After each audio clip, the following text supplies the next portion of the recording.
It's officially summertime, so it's time to start making ceviche. You're gonna take 1 pound of raw shrimp. This is Argentine shrimp, that's why it looks really red. I bought it because it was deveined and I hate taking out the veins. So I think it's pretty cool that it's really red instead of the typically gray color you see on raw shrimp, but they are raw. So you take off all of the tails and then wash your shrimp. 1 pound of shrimp may not look like a lot, but once you add the vegetables, it was enough to feed my husband and I for a few lunches for a few days. Next, you're gonna chop up the shrimp. Everybody has a different chopping style, just chop it. You don't want every piece to be exactly the same size, that's okay. Then add that in a bowl, and now we're gonna start juicing our limes. You only see me using 5 here, but I ended up using about 8. I bought a bunch just because I wasn't sure exactly how much I was gonna need, and I'm glad I bought extra because I did end up needing about 8. It was 8 to 10. You just need enough to submerge the shrimp. And if you're not exactly sure what's happening here with raw shrimp, you can cook raw shrimp in lime juice. Don't ask me the science behind that, but it just does.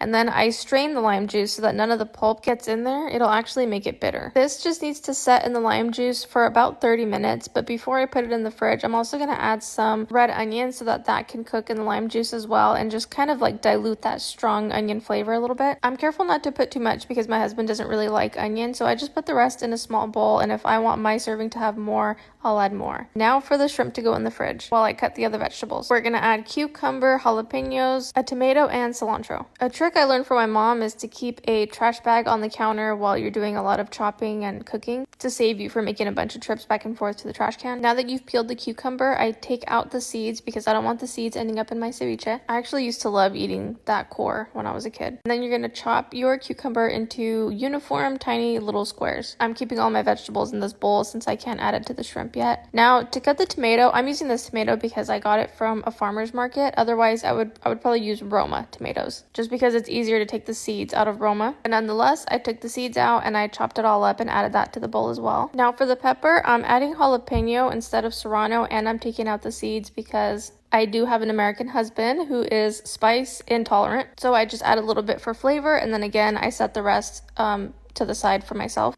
And now you're going to wash and chop your cilantro. Cilantro is actually my favorite to chop because you don't have to make it all uniform, you just chop it all up. Now that we have our vegetable concoction, we're ready to add it to the shrimp. Now that it's been cooking for 30 minutes, it'll look a bit more white if you're using the gray shrimp. You'll be able to tell obviously that it cooked. Now you're going to add the vegetables to the shrimp, season with salt, pepper, Maggi, and a little bit of clamato. I'm just doing it to taste. And now the ceviche is done. It's time to plate up. So to eat it, you eat it with tostadas. I put mayonnaise and chile tepin. If the thought of putting mayonnaise on the tostada seems weird to you, you don't have to do that for it to taste good. It's just something that we do, and it makes a difference in my opinion. And then you chop it with avocado. And these are the chile tepins I was talking about. I got them in California. It's these little balls. You just crush it all over the top and it gives it spice. And that's my ceviche.